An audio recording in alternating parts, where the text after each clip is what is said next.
Boa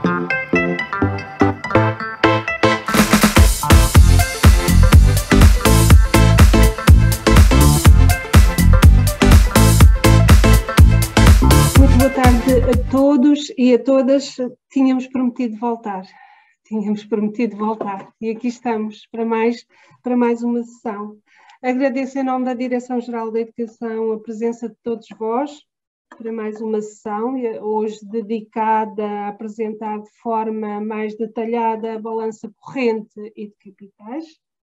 Congratulamos-nos muito com o facto de, sessão após sessão, continuarmos a contar com muitos de vós. Isso é muito importante para nós, manter-vos aqui. Isso também é, com certeza, sinal de que aquilo que levam daqui é muito útil para a vossa prática docente. Congratulamos-nos com isso.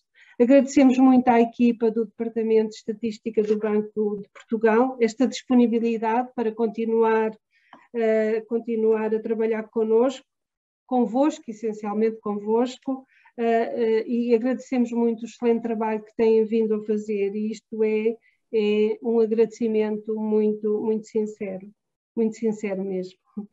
E hoje para nos apresentarem as principais rúbricas, os tipos de operações e as regras de registro da balança corrente e de capital, temos os oradores, doutora Ana Colasso e doutor João Falcão Silva, e para moderar a sessão continuamos a ter o privilégio de contar com a doutora Lígia Nunes, a quem passo desde já a palavra. Muito boa sessão a todos. Obrigada. Obrigada, doutora Rosália. Boa tarde a todos. Como a doutora Rosália disse, prometemos que íamos voltar e estamos de volta.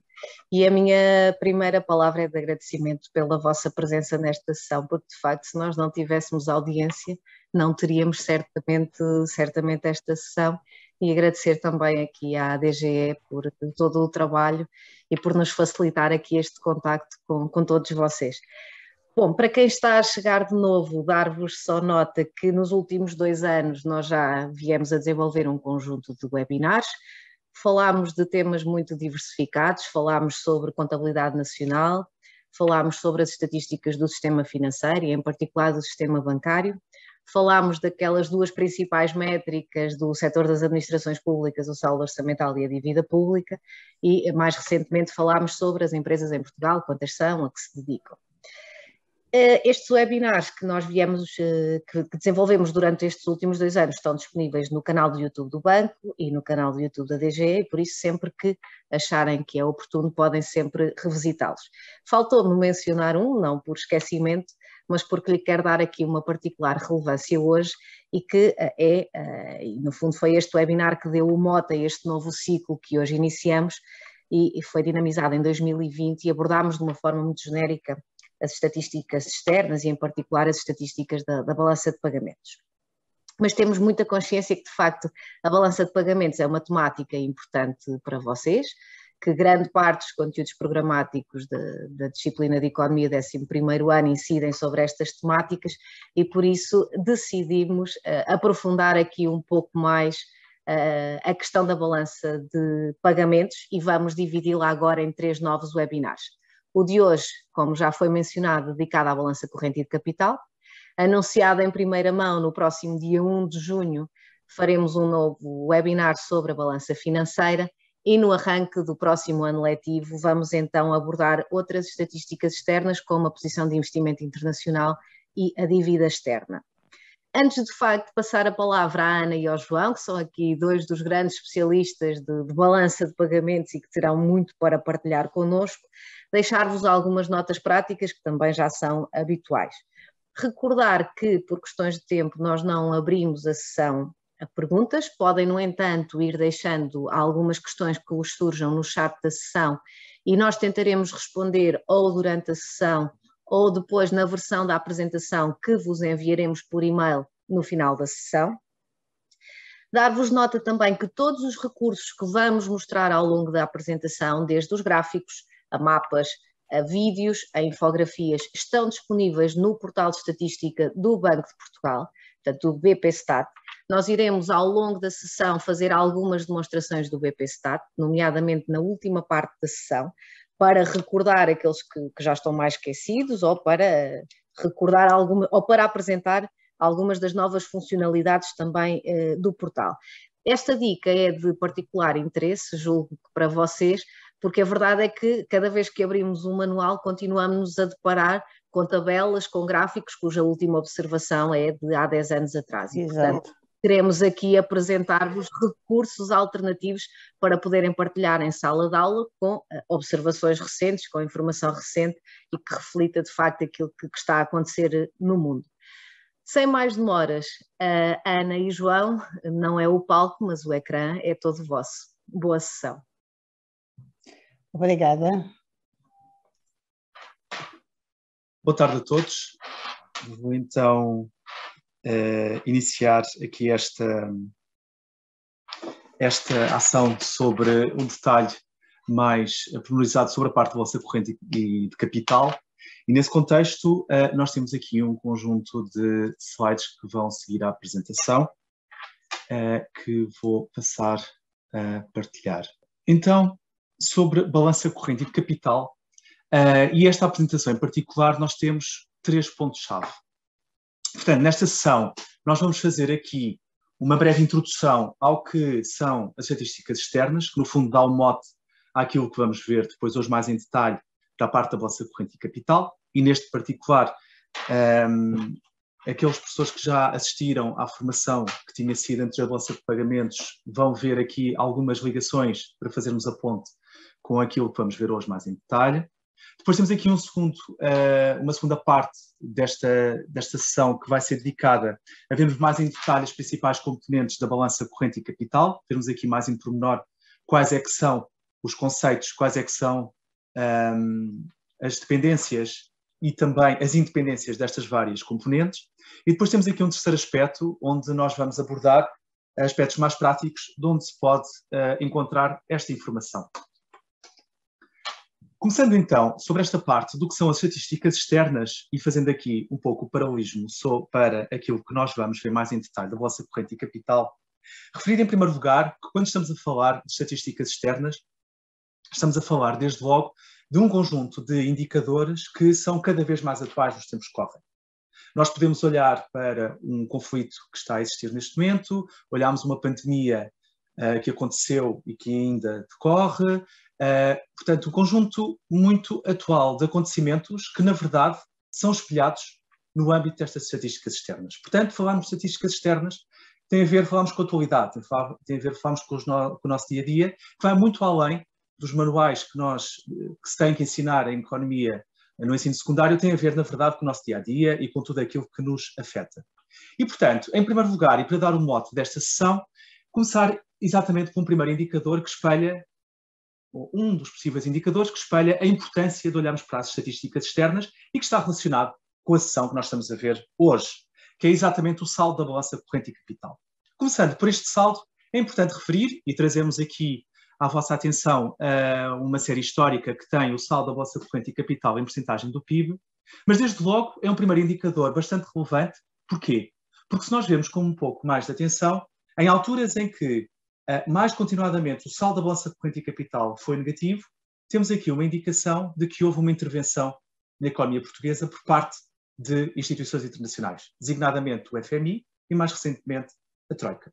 E, portanto, olharmos para as estatísticas externas é desde logo olharmos para indicadores como este, indicadores em que avaliam a necessidade que a economia pode ter ou a antecipação que uma economia pode ter a uma intervenção, por exemplo, uma intervenção externa para permitir aqui também o financiamento da economia. E, portanto, quando olhamos ou quando vemos estatísticas externas, temos aqui o conjunto de relações económicas sempre nesta base, que são estabelecidas entre entidades residentes e entidades não residentes. São estatísticas, antes de mais é importante referir que elas estão definidas pelo Manual da Balança de Pagamentos e Posição de Investimento Internacional, atualmente pela 6ª edição, e é um manual que é, desde logo, por parte do FMI, portanto o FMI é a entidade, a instituição internacional responsável, o organismo internacional responsável por toda a parte metodológica das estatísticas externas. As estatísticas externas também são importantes no sentido em que permitem analisar, assim como comparar a evolução, a performance das economias, mas também as suas vulnerabilidades, lá está. Cada vez mais, fruto da globalização, há uma maior interdependência das economias entre si e, portanto, as vulnerabilidades cada vez mais são vulnerabilidades também externas.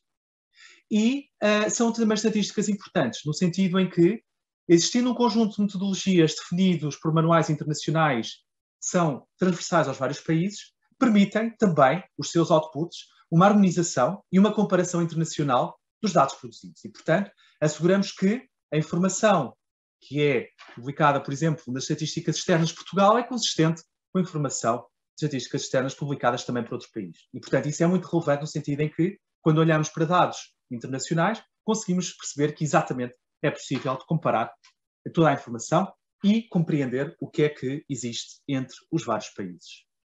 Assim, desde logo, há 3 definições-chave quando estudamos estatísticas externas, quando olhamos para toda esta componente internacional. Desde logo, um primeiro aspecto tem a ver com a economia. Quando eu há pouco referi que estas estatísticas abordam as relações entre residentes e não residentes, elas têm que existir numa determinada economia. Portanto, desde logo é importante delimitar qual é o espaço em que essas transações existem e que se realizam, ou posições, e, portanto, economia. E assim temos que, de acordo com a metodologia em vigor, é um conjunto de unidades residentes num determinado território. E então, passamos para o segundo aspecto relevante quando olhamos estatísticas externas, o critério de residência. Este critério não é um critério linear, porque por vezes é muito difícil identificar se uma entidade ou um agente económico é residente ou não residente no país. Desde logo, porque, por exemplo, podemos ir fazer Erasmus a um outro país, e nesse contexto nós não somos residentes nesse outro país, ou podemos estar noutro país com a intenção de trabalhar. E nesse sentido, por exemplo, de acordo com as orientações internacionais, quando estamos mais de um ano nesse país, passamos a ser residente nesse país. Portanto, isto para dizer que o critério de residência não é um critério linear, existe um conjunto de guidance definidas sobre isto, mas que ainda assim existem orientações específicas, porque exatamente estas estatísticas residem nesta base, daquilo que é residente e daquilo que não é residente. E, por fim, temos a identificação do que é um território económico. Portanto, é uma área que está sob controle efetivo do governo. Ou seja, para nós definirmos aquilo que são operações entre residentes e não residentes, que é, no fundo, o alicerce das estatísticas externas, temos que ter sempre presentes estes 3 conceitos base. Assim, vendo mais em detalhe a composição da balança de pagamentos, em termos gerais. Temos, então, 2 componentes, uma balança corrente e capital, que basicamente registam as operações não financeiras que existem entre uma economia e o seu exterior, e aqui, em particular, temos um conjunto de categorias mais específicas, depois a Ana Colasso vai dizer em pormenor. Temos os bens e serviços, temos o rendimento primário, temos o rendimento secundário e a balança de capital. Portanto, temos aqui todo um conjunto de agregados que fazem parte da balança corrente e capital. Neste particular, é importante referir que, como veem, aqui do lado direito temos créditos e débitos, ou seja, a balança corrente e capital é registada em termos brutos, sendo que o créditos estamos sempre a referir a entradas de dinheiro, portanto, operações que têm subjacentes a entradas de dinheiro no país, e os débitos, operações subjacentes a saídas de dinheiro. Ou seja, por exemplo, se eu tiver uma exportação, se eu fizer uma exportação, há uma entrada de dinheiro, porque eu vou receber dinheiro para essa exportação, portanto, é um crédito. Da mesma forma que se eu tiver uma importação, eu vou pagar essa importação e, portanto, há de haver uma saída de dinheiro e, por isso, ser um débito. A diferença entre créditos e débitos é considerada por saldo. E quando agregamos os saldos destas várias componentes, temos a chamada capacidade ou necessidade externa líquida de financiamento da economia, que, no fundo, é aquele nosso primeiro gráfico da sessão de hoje. No caso, aplicado à economia portuguesa. Portanto, quando positivo, significa que temos uma capacidade líquida de financiar o exterior, quando negativo, significa que temos uma necessidade externa de financiamento da economia. E, portanto, relacionando com a tal evolução do primeiro gráfico que vimos, temos, lá está, a existência de um auxílio externo a financiar a economia sempre que temos, de uma forma sustentada e de uma forma constante, necessidades de financiamento com o exterior, ou seja, valores negativos no saldo da balança corrente e capital. Depois temos aqui um espelho da balança corrente e capital, ou uma segunda componente, se quisermos, nem sempre será necessariamente o espelho, que é a balança financeira. Ou seja, muitas destas operações que existem na balança corrente e capital têm também reflexo da balança financeira, ainda que outras não necessariamente. Aqui temos um conjunto de subcomponentes da balança financeira, que são designadas por categorias funcionais, sendo que elas estão divididas de acordo com a intensidade dos investimentos financeiros que um país faz com o exterior. Desde logo temos, por exemplo, um investimento direto, em que temos aqui uma relação mais duradoura, uma relação mais significativa, onde há um direito e uma detenção de mais de 10% do capital de uma empresa estrangeira ou por estrangeiros numa entidade residente, e, portanto, é uma relação com o objetivo, de facto, de controlo ou uma influência significativa nessa entidade. Mas, por exemplo, temos outra ideia de investimento de carteira, onde temos aqui, simplesmente, uma rentabilização de um conjunto de ativos. O objetivo não é ter nenhum determinado controle ou influência significativa, mas simplesmente aplicar um conjunto de ativos onde se vai obter um retorno. Temos também derivados financeiros, outro investimento e ativos de reserva. Nesta parte da balança financeira, o registro é feito em termos líquidos, ou seja, como podem ver, temos variação de ativos líquidos e variação de passivos líquidos, em vez de créditos e débitos, sendo que eles, na verdade, acabam por ser a diferença. Por exemplo, vamos imaginar no caso do investimento que títulos, ou seja, eu vou investir em ações no exterior. Se eu vou investir em ações no exterior, significa que para eu ter esse ativo, o dinheiro sai do país, portanto é um débito. Mas vou registar aqui com uma variação de ativos líquidos. Ou seja, os ativos líquidos crescem por débitos. Mas no momento em que esse título é amortizado, eu vou receber o dinheiro daquilo que investi. E então o meu ativo diminui. É um crédito. O dinheiro está a entrar no país. Portanto, isto para mostrar, por exemplo, no caso dos ativos líquidos, porque a variação. Porque, na verdade, o que temos aqui é uma diferença, no caso dos ativos, entre débitos e créditos. Portanto, é um registro líquido. Depois temos aqui uma variação líquida de ativos sobre os passivos, que nos vai dar a diferença dos dois, e a agregação destes vai corresponder a um saldo da balança financeira. No entanto, por vezes existem desfazamentos temporais e o saldo da balança corrente e capital não é igual ao saldo da balança financeira. E sempre que a situação não é idêntica, existe esta compensação chamada erros e omissões, que vai, na verdade, medir as discrepâncias estatísticas que podem existir entre estes dois saldos. Assim, como principais aspectos, temos metodológicos, temos que na balança de pagamentos, e aqui estamos focados em transações, registamos mudanças de propriedade, portanto, transações entre residentes e não residentes, independentemente do sítio, do local geográfico onde existam, que é importante é que seja entre residentes e não residentes. Existem transações monetárias ou transações não monetárias. Um exemplo disto, uma transação monetária, vamos imaginar, eu vou obter um empréstimo da Troika, por exemplo, é uma transação monetária, e naturalmente aqui também vai implicar muito um registro do lado financeiro, exclusivamente, que aí depois vão ver também mais em detalhe no próximo webinar, dia 1 de junho. Mas também temos transações não monetárias. Por exemplo, a existência de uma doação, um donativo. Se um país fizer um donativo ao outro, é uma operação de balança de pagamentos, porque envolve operações entre residentes e não residentes, mas é uma transação não monetária, porque não envolve aqui nenhum pagamento ou recebimento de nenhum valor. Temos o registro dos valores brutos ou líquidos, e aqui já dei um exemplo concreto nisso. No saldo, na componente de balança corrente e capital, o registro é feito em termos brutos, ou seja, temos créditos separados por débitos, é aquilo que vamos ver agora. No caso da balança financeira, o registro é líquido, porque eu tanto posso ter um aumento de ativos porque investi e o dinheiro está a sair, e é um débito, como posso ter uma redução de um ativo porque o dinheiro está a entrar, estou a receber o dinheiro do investimento que fiz anteriormente e é um crédito. Do lado dos passivos será a mesma coisa, ou seja, se eu obtiver um empréstimo, o dinheiro está a entrar, e neste caso vai aumentar o passivo por um crédito. Se eu pagar o empréstimo, o dinheiro está a sair, e portanto temos aqui um registro líquido versus um registro bruto na balança corrente. Há um registro dupla entrada, ou seja, para qualquer crédito tem sempre que haver uma contrapartida em termos de débitos. Se os registros não forem efetuados da melhor maneira, temos lá está a tal rúbrica de erros e omissões, mas que a rúbrica de erros e omissões não mede apenas falhas de registro, mede muitas vezes desfazamentos temporais que existem entre o momento de pagamentos e recebimentos, entre outros. Por fim, é importante também destacar aqui a existência da simetria, ou seja, aquele aspecto que eu referi há pouco, de existir um manual internacional e do FMI e de existir aqui uma simetria, uma harmonização de todos os aspectos metodológicos. Isto implica que exista uma simetria. Ou seja, se eu exporto um bem para um determinado país, esse país tem que dizer que importa um bem relativamente a Portugal. E, portanto, tem que haver aqui sempre esta simetria entre os vários países. João, obrigada por estas definições básicas e também por nos relembrares aqui de alguns aspectos metodológicos, mas cabe-me agora começar a fazer-te algumas das perguntas que nos chegaram dos professores.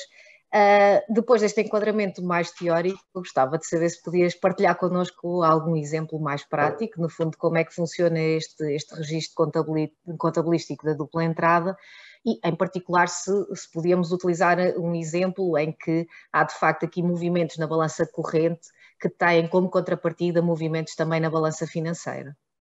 Claro, aqui sem destapar aquilo que depois irão ver em futuros webinars, designadamente da parte da balança financeira, mas dando aqui um bocadinho o mote desta correspondência. Vamos então ver aqui um exemplo, e aliás até foi algo que foi dado como um exemplo no anterior webinar que se apresentou. Vamos imaginar que uma empresa importa bacalhau da Noruega, uma empresa portuguesa, e faz o pagamento através de um depósito. Portanto, há aqui uma entidade portuguesa que vai comprar bacalhau a uma empresa norueguesa e tem lá um depósito na Noruega e vai fazê-lo através desse depósito. Como é que isto se registra? Bom, em primeiro lugar, temos um registro na balança corrente. Porquê? Porque nós estamos a falar do bacalhau, ou seja, de um bem físico e, portanto, temos aqui uma transferência não financeira. Bom, até antes disto, isto é uma operação de balança de pagamentos, porquê? Porque temos uma entidade residente e uma entidade não residente. Uma entidade residente em Portugal e uma entidade não residente na Noruega. E logo, à partida, esse é o primeiro passo para se registrar como uma balança de pagamentos. E temos uma transação. A seguir, temos a questão de termos aqui um bem e, portanto, há o registro na balança corrente, em bens, depois a Ana Colasso irá referir mais em pormenor o âmbito destas categorias, onde temos um débito, porque eu vou pagar este bem, portanto, há uma saída de dinheiro do país, registada a débitos, vamos imaginar que temos aqui 10 milhões de euros. A contrapartida, e lá está, Luís, já aquilo que tinhas referido, a contrapartida do lado da balança financeira, que este exemplo nos dá, temos um crédito, lá está aplicando o registro de dupla, portanto, da contrapartida. Temos aqui uma contrapartida do lado da balança financeira, que é um crédito no valor de 10 milhões de euros. Se fizermos a correspondência deste registro bruto do lado dos créditos da balança financeira para o registro líquido, que há pouco referimos do lado da balança financeira, o que é que isto será? Eu tenho um ativo que é um depósito, que eu vou utilizar para pagar um bem. E, portanto, este crédito vai-me implicar uma redução do depósito que eu tenho lá fora. Portanto, olhando este registro bruto de créditos, vai implicar, em termos de registro líquidos na balança financeira, uma redução do depósito. Portanto, este é um dos exemplos onde podemos ver aqui esta ligação entre a parte não financeira e a parte financeira. Referir apenas, por fim, que neste exemplo, esta importação que tem um impacto, se nada mais houvesse no país, de um saldo negativo da balança corrente em 10 milhões, vai ter a tal simetria do lado da Noruega de uma exportação com um sinal positivo no saldo da balança corrente de 10 milhões. E então temos também do lado da balança financeira uma redução dos meus ativos. Portanto, o impacto negativo no saldo de 10 milhões por contraposição pelo valor recebido, entretanto, na Noruega, no valor de 10 milhões positivo na balança financeira. Em suma, não temos erros e omissões, temos um mundo perfeito do lado de Portugal e do lado da Noruega e, portanto, estamos alegremente satisfeitos com o registro feito aqui. Ana, agora passava-te para darmos aqui um pouco mais em detalhe do registro, então, da balança de corrente e capital, como é que todas estas rubricas são feitas, a evolução ao longo do tempo, os valores e tudo mais, para vermos como é que isto tudo se materializa. Obrigada, João. Até aqui, o João apresentou, neste primeiro ponto da agenda, um contexto geral das estatísticas externas, com foco na balança de pagamentos, passando pela sua composição, pelos princípios de registro e também por alguns aspectos metodológicos. Neste próximo ponto, vamos então abordar a balança corrente e de capital com maior detalhe, percebendo o que se inclui em cada uma das suas componentes. Vamos também dar alguns exemplos de operações concretas e ainda fazer algumas análises que consideramos interessantes em cada uma das componentes da balança corrente e de capital. Então, de que forma é que está organizada a balança corrente e de capital? Como o João já referiu, ela é desagregada na balança corrente e na balança de capital. A balança corrente inclui as transações entre residentes e não residentes sobre ativos produzidos, portanto, bens e serviços. sobre rendimento primário, portanto o rendimento proveniente da utilização dos fatores de produção, capital e trabalho, e também o rendimento secundário, que inclui aqui as transferências correntes. A balança de capital inclui as transações entre residentes e não residentes sobre ativos não financeiros, não produzidos e também as transferências de capital. No entanto, de seguida vamos abordar cada uma destas balanças com maior detalhe. Só dar aqui um foco novamente à questão dos créditos e dos débitos, que na balança corrente e de capital é desta forma analisada. Portanto, os créditos, os registros a crédito são entradas de dinheiro e refletem uma exportação de bens ou serviços, um recebimento de rendimentos ou de transferências ou a venda de ativos não financeiros não produzidos. Em sentido contrário, os registros a débito, são as saídas de dinheiro, são utilizadas para importações de bens e serviços, pagamentos de rendimentos ou transferências ou para a compra de ativos não financeiros não produzidos. Dando aqui um exemplo muito simples, imaginemos que um clube português de futebol vende um passe de um jogador a um clube estrangeiro, registra-se então um crédito, uma entrada de dinheiro. Em sentido contrário, isto é, se for o clube português a comprar o passe do jogador ao exterior, dá-se então origem a um registro a débito, portanto é uma saída de dinheiro. Portanto, como o João disse há pouco, o saldo da balança corrente e de capital diz-nos a exposição de um país em relação aos outros países do mundo, ou seja, traduz a capacidade ou a necessidade de financiamento de um país face ao exterior em determinado período do tempo, consoante o saldo seja positivo ou negativo. E quando um país começa a registrar déficits sucessivos na sua balança corrente e de capital, isto pode ser um reflexo de que o país é pouco competitivo face ao exterior, na medida em que os pagamentos ao exterior são superiores aos recebimentos. E aqui olhando para o caso de Portugal, que entre 99 e 2011 registrou déficits sucessivos nas suas balanças corrente e de capital, o país acabou por se ver obrigado a pedir um resgate financeiro em 2011. A partir de 2012, a balança corrente e de capital tem apresentado um saldo positivo, que até 2019 foi fortemente influenciado pelo excedente das viagens e turismo, que está incluído ali naquelas barras a verde, corresponde à balança de serviços, ainda que tenha sido parcialmente compensado pelo saldo negativo da balança de bens, uma vez que Portugal importou mais do que aquilo que exportou. Portanto, já demos aqui algum destaque à balança de serviços e ao facto dela ser sempre positiva e também à balança de bens ser sempre negativa. Mas através deste gráfico é também perceptível que a balança de rendimento secundário e a balança de capital apresentam sempre saldos positivos, portanto ali as barras a amarelo e a azul mais escuro, e a balança de rendimento primário tem vindo a registar saldos negativos, as barras a laranja. Já vamos perceber um pouco melhor, quando estivermos a detalhar cada uma destas balanças, o porquê destes comportamentos nestas várias componentes. Portanto, entrando aqui com maior foco na balança de bens e serviços, que é também conhecida por balança comercial, esta registra a importação e a exportação de bens e serviços. E, como o próprio nome indica, pode ainda ser desagregada na balança de bens, onde se registram as importações e exportações de bens, e na balança de serviços, onde se registram as transações de serviços entre residentes e não residentes, como, por exemplo, os serviços de transporte ou os serviços turísticos prestados tanto aos turistas que visitam Portugal como aos portugueses que se deslocam ao estrangeiro. Quando olhamos para o comportamento que a balança comercial tem vindo a ter aqui desde 2016, podemos verificar que ela tem vindo a diminuir de ano para ano. Também é bastante visível a queda que ela apresenta de 2019 para os anos de 2020 e 2021.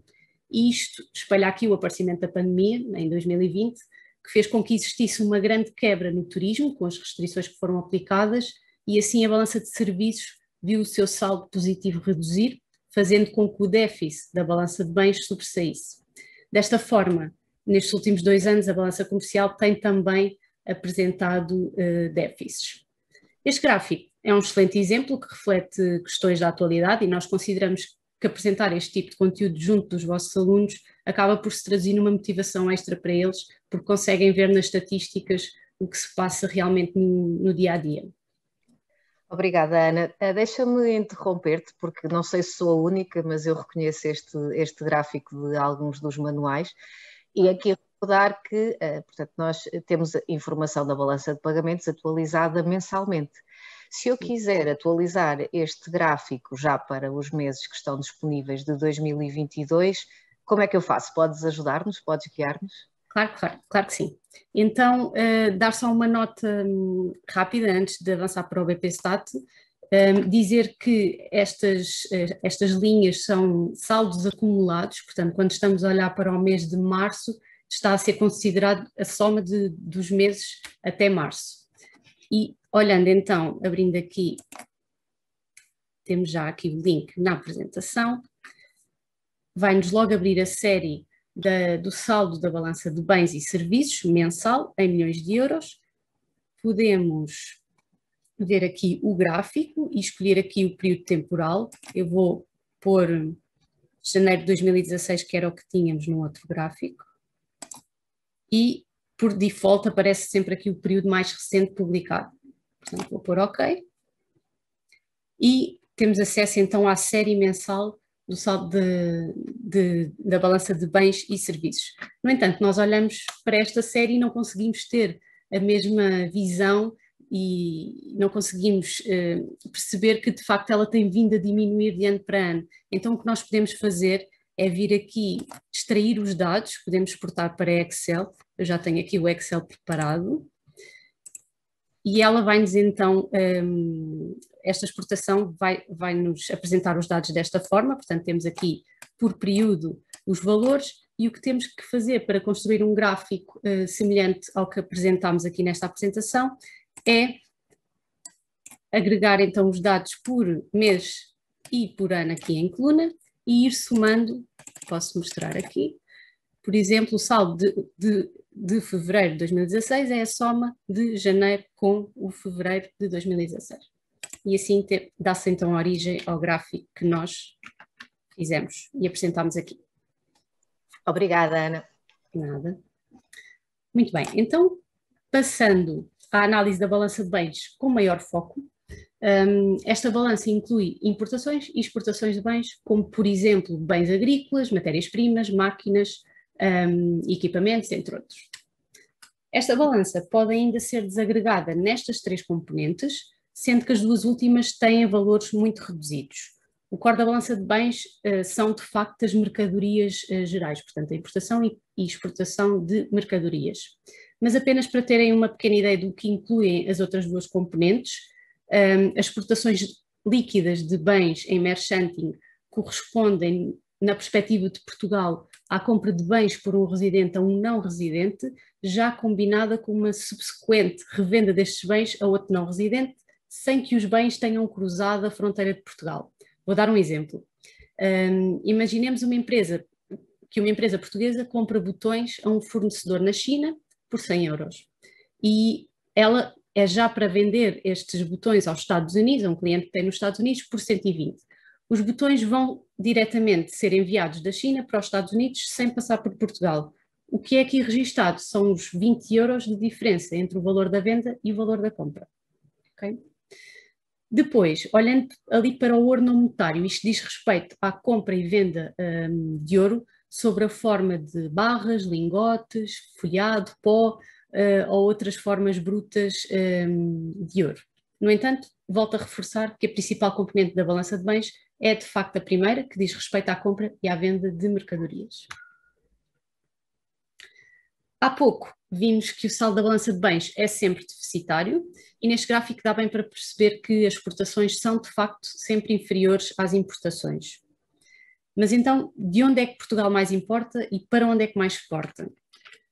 Bem, curiosamente o top 3 dos países é o mesmo, Espanha, França e Alemanha, mas a ordem muda ali no segundo e no terceiro lugar, consoante estamos a falar de exportações ou importações.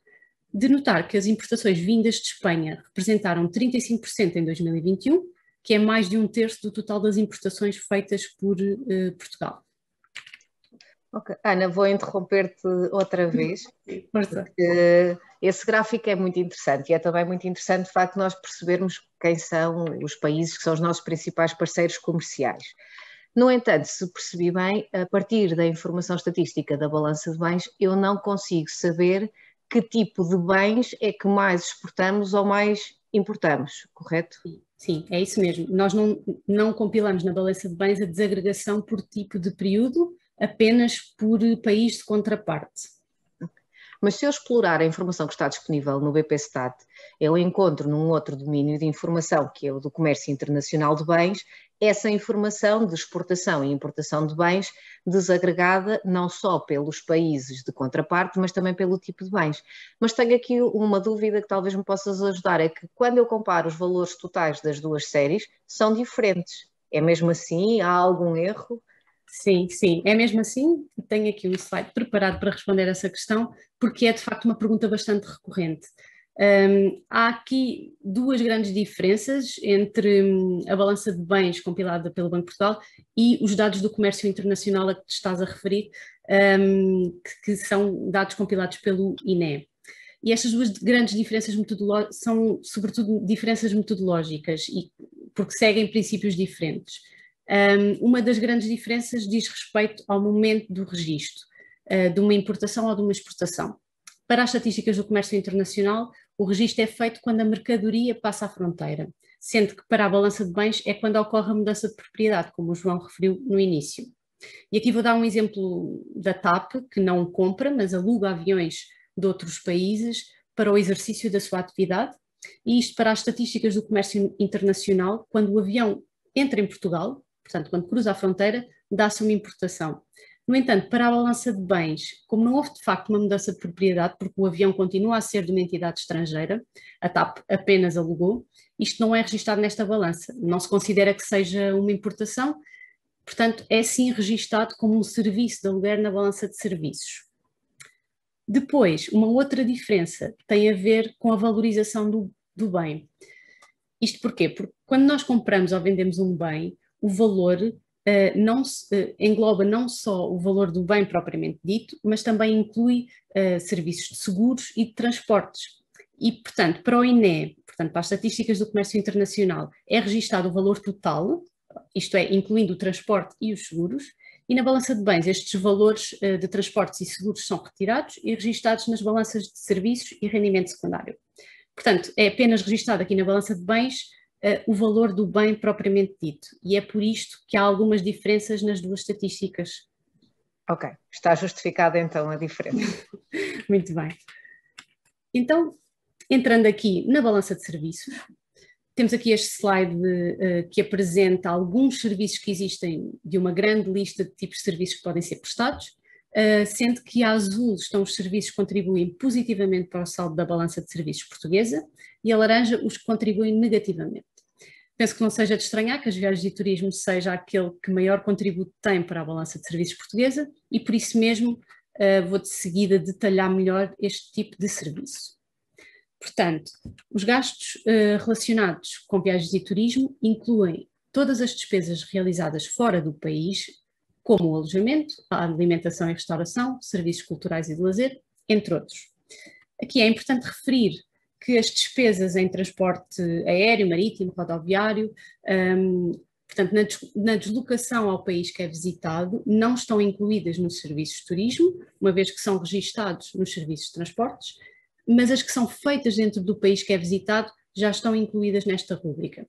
Por exemplo, se eu for passar férias e for de avião para a Alemanha, o transporte que eu apanho até a Alemanha não está aqui incluído, mas se eu lá alugar um carro para mudar de cidade, esse aluguer do carro já vai estar aqui incluído nas viagens e turismo. Dizer ainda que esta rúbrica das viagens e turismo abrange despesas efetuadas em viagens, independentemente do motivo da viagem, portanto, poderá ser tanto lazer como negócios. Olhando aqui para a série temporal das viagens e turismo, portanto, aos créditos e aos débitos, o que é que podemos retirar daqui? Que, de facto, os créditos são sempre superiores aos débitos, mesmo em anos de pandemia, apesar da quebra registada. E a pergunta que se faz é de onde é que são os turistas que mais receitas geram a Portugal e quais são os principais destinos para onde os portugueses vão e mais gastam. Portanto, nos últimos 11 anos, os turistas residentes em França, no Reino Unido, Espanha e Alemanha foram os responsáveis pelas maiores receitas turísticas em Portugal. Em 2021, os turistas de França foram os que mais gastaram nas suas viagens a Portugal, substituindo os do Reino Unido, que em 2010 lideravam o top 5. Os 3 principais destinos dos turistas portugueses mantiveram-se inalterados entre 2010 e 2021.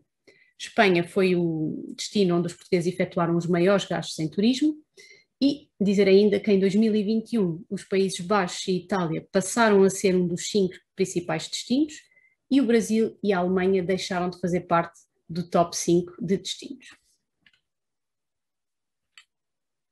Portanto, passando aqui para a balança de rendimento primário, o rendimento primário corresponde ao rendimento dos fatores de produção, ou seja, registra os pagamentos e os recebimentos de rendimentos de fatores como o trabalho, sob a forma de salários, ou o capital, sob a forma de rendimentos associados a investimentos financeiros.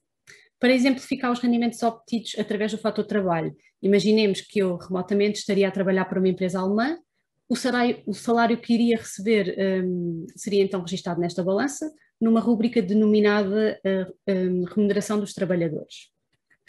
Para dar um exemplo de rendimentos do fator de capital, podemos pegar aqui nesta notícia que diz que a EDP irá pagar dividendos aos seus acionistas. Portanto, no fundo, quem investiu no capital da EDP irá receber um rendimento por isso. E aqui na balança de rendimento primário são registados os rendimentos obtidos, naturalmente, por investidores não residentes. Dizer ainda que a balança de rendimento primário, estando diretamente ligada aos fatores de produção, acaba ainda por incluir os impostos e os subsídios que estão diretamente ligados à produção. Estes subsídios são fundos comunitários da União Europeia que são atribuídos a produtores residentes para que estes possam potenciar a sua produção. Olhando aqui para este gráfico, em linha temos representado o saldo da balança de rendimento primário e nas colunas as suas componentes, portanto a remuneração dos trabalhadores, subsídios, impostos e os rendimentos de investimento. O ano de 1996 foi o único nesta série aqui representada em que Portugal registrou um saldo positivo nesta balança de rendimento primário. Isto porquê? Porque os subsídios recebidos foram superiores aos rendimentos de investimentos pagos a não residentes. Já nos anos seguintes, os rendimentos de investimento que dizem respeito à remuneração do capital foram a principal componente desta balança. Estes, no fundo, apresentam sempre valores negativos porque os rendimentos de investimento pagos são sempre superiores aos rendimentos recebidos. E muitas vezes surge a questão, porque é que existe uma balança de rendimento primário e uma balança de rendimento secundário? Qual é que é efetivamente a diferença entre elas?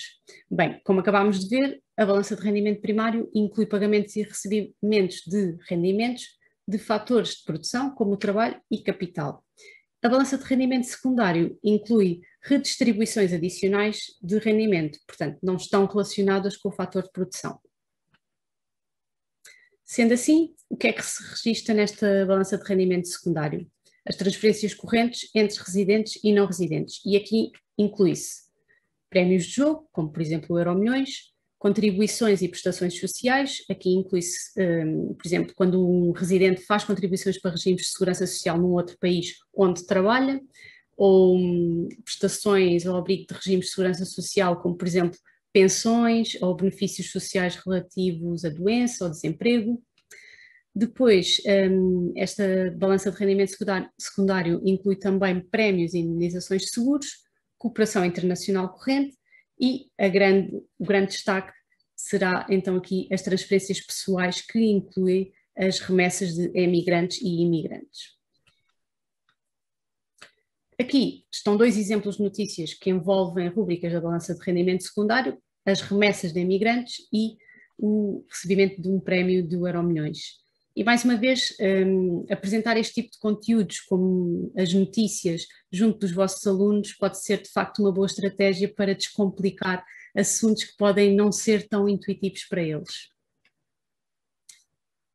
Analisando então aqui o gráfico da balança de rendimento secundário, o que podemos verificar através da linha é que de facto esta balança tem sempre um saldo positivo, sobretudo devido às transferências correntes, ali representado nas barras a verde, que inclui as remessas. Isto porquê? Porque de facto as remessas de emigrantes são uma componente bastante importante nesta balança e por isso eu não poderia deixar de destacar este tópico, porque é de facto visível que os imigrantes portugueses enviam regularmente remessas para as suas famílias, mantendo aqui uma forte ligação a Portugal, e em 2020 dizer que Portugal foi mesmo o país da União Europeia que apresentou o valor mais elevado de remessas recebidas. Ana, vou interromper-te outra vez, até porque tu mostraste há uns slides atrás uma notícia que dava mesmo nota disso, da importância das remessas, e a verdade é que são muito frequentes as notícias que vemos na comunicação social e nos jornais sobre as remessas de imigrantes, porque também todos nós temos a noção que para Portugal as remessas de imigrantes ainda são uma importante fonte de rendimento para muitas das famílias. Onde é que eu posso encontrar mais informação sobre remessas? Muito bem, nós temos no BPStat, temos efetivamente aqui um conteúdo que explica detalhadamente o que são as remessas, com várias infografias, temos aqui o gráfico que apresentei aqui na apresentação. Conseguimos perceber de onde é que Portugal recebe mais remessas, o top 3, com links diretos para as séries, portanto podem analisar as séries temporais e perceber se cresceu, se não cresceu, se os tops mudaram. No mapa também podem clicar e ver o país que considerem relevante, portanto aqui relativamente ao crédito, às remessas de imigrantes, e aqui relativamente ao débito, e ainda ver qual é que é o período do ano em que nós costumamos receber, Portugal costuma receber mais remessas, e, peço desculpa, podemos ainda consultar um vídeo que de facto foi um destaque que publicámos muito recentemente. Eu vou passar então esse vídeo que diz-nos os destaques, os números das remessas, para nós percebermos qual a importância de facto das remessas de imigrantes. Vou então partilhar.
Vamos então à balança de capital.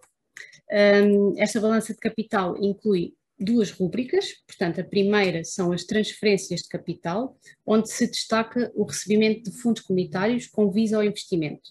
Portanto são fundos para a concretização de projetos de investimento específicos, como grandes projetos de construção. Um exemplo disto que Portugal beneficiou bastante foram transferências de capital recebidas para a construção das autoestradas. Depois, a segunda componente desta balança é a aquisição ou cessão de ativos não produzidos não financeiros. Isto tem aqui um nome bastante comprido, mas no fundo são ativos económicos que surgiram através de processos não produtivos, portanto através de atos jurídicos ou contabilísticos, por exemplo, e aqui inclui-se ativos naturais, contratos, licenças e ativos de marketing. Os casos mais registados na balança de capital portuguesa, especificamente nesta rúbrica, são transações de venda de passos jogadores de futebol, sobretudo, e de aquisição de licenças de CO2. Uma das questões que nos foi colocada estava relacionada com o registro nesta rúbrica e por isso vamos então dar aqui um exemplo. Imaginemos que uma empresa portuguesa, porque precisa de um maior nível de emissões num determinado mês, acaba por comprar licenças de CO2 a uma outra empresa espanhola e faz o pagamento através de um depósito que tem em Espanha. Neste caso, então, registra-se um débito na balança de capital, porque está a comprar estas licenças, e registra-se especificamente nesta rúbrica de aquisição ou cessão de ativos não produzidos não financeiros, e depois um crédito relativo ao depósito na balança financeira. Olhando então aqui para a balança de capital portuguesa, ao longo do tempo, o que podemos verificar é que o saldo foi sempre positivo, uma vez que os créditos são sempre superiores aos débitos. E grande parte destes créditos dizem respeito ao recebimento dos tais fundos comunitários com vista ao investimento. Posto isto, passo então a palavra ao João, que nos vai mostrar onde é que podemos encontrar toda esta informação. Depois de termos ouvido esta apresentação mais detalhada sobre as várias componentes da balança corrente e capital, vemos as evoluções ao longo do tempo e tudo mais, é importante também referir aqui um conjunto de informação que o Banco de Portugal tem disponível, que pode ser utilizado nomeadamente pelos vários professores, mas também pelos alunos, portanto pela comunidade educativa em geral. E assim, em primeiro lugar, destacaria aqui um conjunto de notas metodológicas que fizemos em 2015 e ficou publicado, portanto, a publicar no site do Banco de Portugal, que contém aqui todos os aspectos metodológicos relacionados à parte da balança de pagamentos. Inclui aqui a parte da balança de corrente e capital, aqui hoje mais referida em detalhe, mas também inclui a parte, todas as outras partes das estatísticas externas, designadamente a parte de posição de investimento internacional, a parte de balança financeira. E, portanto, este foi um suplemento ao boletim estatístico e que tem, de facto, aqui todo um conjunto de, não só metodológico, mas também tem aqui alguma experiência sobre a forma de compilação dos próprios dados. Muitas vezes tem-se dúvida sobre como é que é isto fazer uma balança de pagamentos, quais são as fontes de informação que estão envolvidas, etc. E, portanto, neste manual também é possível ver, nesta publicação também é possível ver essa própria experiência que é utilizada no caso de Portugal. Depois temos também aqui um conjunto de outra informação que está ao dispor. Aqui temos no site do Banco de Portugal um conjunto de indicadores económicos. No BPStat temos aqui informação sobre estatísticas externas. E aqui em particular vou mostrar apenas, dando também o mote daquilo que foi o início de toda esta apresentação, para referir que se nós formos ao site, portanto aqui ao BPStat, tal como eu estou a fazer agora, e aquele que foi o mote para hoje, quando formos estatísticas externas, o saldo da balança corrente e capital em porcentagem do PIB, como lá está um dos indicadores relevantes para avaliar a performance da economia relativamente ao exterior, e temos aqui do lado esquerdo o tal gráfico que eu referi.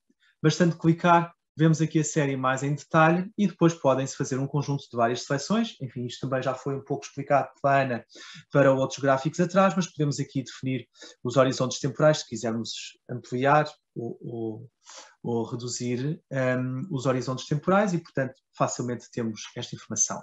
No caso em concreto, temos o saldo da balança corrente de capital em porcentagem do PIB, o que depois, inclusivamente, se quisermos fazer o download desta informação, ver os dados em Excel, portanto também mais uma vez, tal como foi mostrado há pouco, basta neste caso virmos aqui e fazermos o download, por exemplo, em Excel e escolhermos, por exemplo, se quisermos a série como um todo, fazer o download e rapidamente obtemos esta informação em Excel. Podemos fazer aqui e analisar depois sobre perspectivas diferentes, mas enfim, portanto, esta informação está de facto aqui, é possível ser analisada e extraída no site do Banco de Portugal, portanto no BP Stat. Temos também informação, além desta parte sobre as estatísticas externas, temos também aqui detalhes mais específicos para a economia portuguesa, designadamente do quadro da balança de pagamentos, também alguns focos mais específicos sobre o que é, então, aqui, neste caso, a balança corrente e também a parte da balança de capital, o que são remessas. Portanto, temos aqui alguns detalhes mais focados sobre esta parte da informação. Além, naturalmente, do site do Banco de Portugal, temos aqui o Fundo Monetário Internacional, que é o owner, digamos assim, da informação sobre estatísticas externas, mas também temos informação de outros organismos a quem o Banco de Portugal reporta a informação estatística, designadamente o Eurostat. Há o Instituto Nacional de Estatística, há aqui uma partilha de informação também no domínio das estatísticas externas. Temos aqui o site da OCDE e temos também já aqui alguns conteúdos, no caso do YouTube, onde, por exemplo, para quem não teve a possibilidade de ter estado no webinar anterior, existe também a possibilidade de ver, fica registado esse mesmo webinar. Sendo assim, relativamente aqui à parte ainda mais pedagógica, também é possível ver-se nas redes sociais, portanto, como aqui temos destacado, o Twitter, o LinkedIn, o Instagram, temos aqui também a parte do Museu do Dinheiro, é sempre possível fazer-se visitas onde se pode, entre vários aspectos relacionados com o banco também, aqui no domínio das estatísticas, termos aqui alguma informação adicional. E com esta parte, Lígia, pedia-te para mostrares também aqui uma valência nova, portanto aqui uma novidade relativamente à exploração em árvore. Certo, obrigada, João. Bom, como o João já mostrou e a Ana já mostrou, nós temos tido alguma preocupação por carregar no BP Stat um conjunto de informação e de fornecer através do BP Stat um conjunto de informação que vos seja útil. E temos tido também uma preocupação de darem informação em diferentes formatos para serem usados ou quando temos mais tempo e queremos fazer análises mais detalhadas, mas também temos consciência que às vezes o tempo é escasso e por isso às vezes precisamos já de coisas prontas a mostrar e de análises que sejam muito intuitivas e muito fáceis de fazer. E por isso, desde já, o meu primeiro desafio é que consultem regularmente o BP Stat, porque ele não é um portal estanque. Nós trabalhamos todos os dias nesta criação de conteúdos e sempre que vocês acharem também que há algum tipo de conteúdo que não está, algum conceito que não está bem explicado, todas as sugestões são bem-vindas e nós podemos, de facto, trabalhar naquilo que vos for mais necessário. E, portanto, a Ana mostrou há pouco o que eram as remessas. E se nós entrarmos, por exemplo, neste domínio das publicações, temos aqui um conjunto de OQIEs que não estão limitados aqui às estatísticas externas, mas são transversais até a muitos dos webinars que já partilhámos convosco. Cada uma destas publicações, esta abordaremos mais em setembro, todas estas publicações têm um conjunto de texto, têm infografias e têm aqui links praticamente diretos a séries estatísticas ou mesmo gráficos já construídos e que podem ser utilizados diretamente nas vossas aulas. Até agora, o que nós temos mostrado no BP Stat são duas formas de explorar a informação. Através dos domínios estatísticos, e há pouco o João falava que as estatísticas da balança de pagamentos estão então disponíveis neste domínio das estatísticas externas, a partir do qual vocês podem utilizar já um conjunto de gráficos que estão pré-definidos, como o João mostrou, ou então descarregar a informação em Excel e trabalhá-la à vossa medida, mas por vezes a exploração, quer através dos domínios, quer através desta exploração livre de dados, que era uma alternativa, é complicada para alguns dos alunos. Por isso, hoje eu gostava de vos mostrar esta alternativa, que é a exploração em árvore, que não contém todas as séries do BP Stat, portanto tem aqui mostra apenas um conjunto limitado de séries, mas são os principais indicadores e acredito que serve perfeitamente o propósito dos conteúdos curriculares aqui de economia do 11º ano e até do 10º, onde a informação está estruturada de uma forma muito mais intuitiva. Temos informação, por exemplo, sobre as empresas, sobre o sistema bancário, as administrações públicas, os particulares e vou mostrar-vos aqui a informação sobre as estatísticas externas, sobre a qual falámos hoje. Abrindo o menu das estatísticas externas, a informação já está agregada pela balança corrente e de capital, pela balança financeira e depois posição de investimento internacional e dívida externa. Se continuarmos a explorar a balança corrente e de capital, chegamos a uma página onde, por um lado, já existem quadros pré-definidos e, portanto, esta informação pode ser consumida de forma muito rápida. Eu gostava até de chamar a vossa atenção para este quadro sobre a balança de pagamentos portuguesa, onde de uma maneira, em minutos, vocês conseguem ultrapassar a limitação de terem quadros desatualizados nos manuais. Portanto, nós temos uma balança de pagamentos construída para Portugal, uma balança corrente e de capital e depois a balança financeira, rúbrica a rúbrica, para os débitos, para os créditos e para os saldos. Portanto, uma forma muito fácil de obterem a informação atualizada. Por outro lado, se em vez de selecionarmos a funcionalidade dos quadros, selecionarmos as séries, temos também as principais séries estatísticas sobre a balança de pagamentos, neste caso sobre a balança corrente e de capital, onde podem ver a evolução temporal do saldo da balança de bens, do saldo da balança de serviços, tanto em valor nominal como em percentagem do PIB, e navegar aqui de uma forma relativamente simples. Ainda assim, se esquecerem ou não perceberam, não percebi bem, não consegui acompanhar bem a explicação, muitas das vezes nós ouvimos muito estas lamentações por parte dos nossos alunos, não percebi bem, não sei como é que se faz. Bom, a partir aqui do menu da ajuda, em como explorar dados, existe uma infografia que, no fundo, é aqui quase uma receita mágica para encontrar a informação no BPStat. Desde logo, como é que nós encontramos os dados, através das várias hipóteses que temos, seja a exploração em árvore, como eu vos mostrei, o menu dos domínios, também como eu vos mostrei, e a tal exploração livre, que é um bocadinho mais complexa. Como é que eu posso perceber as características de uma série para, se eu quiser fazer um trabalho mais aprofundado, de cruzar diferentes séries estatísticas, eu fazer de forma correta? Como é que eu posso pesquisar e guardar as séries se as utilizo de forma muito regular?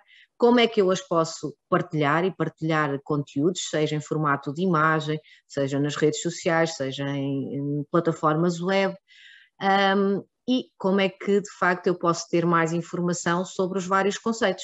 E aqui temos um acesso direto a todos os vídeos que vamos disponibilizando, aqui um acesso direto a várias curiosidades sobre as séries estatísticas de todos os domínios estatísticos e, como eu vos mostrei há pouco, alguma informação adicional sobre os conceitos. E, portanto, a partir daqui fica relativamente fácil ultrapassar a limitação da desatualização da informação. Esta era, de facto, aqui a última peça de informação que queríamos partilhar convosco e, portanto, eu gostava de reforçar o meu agradecimento pela vossa presença e pela vossa participação. Esperamos que tenha sido útil esta sessão.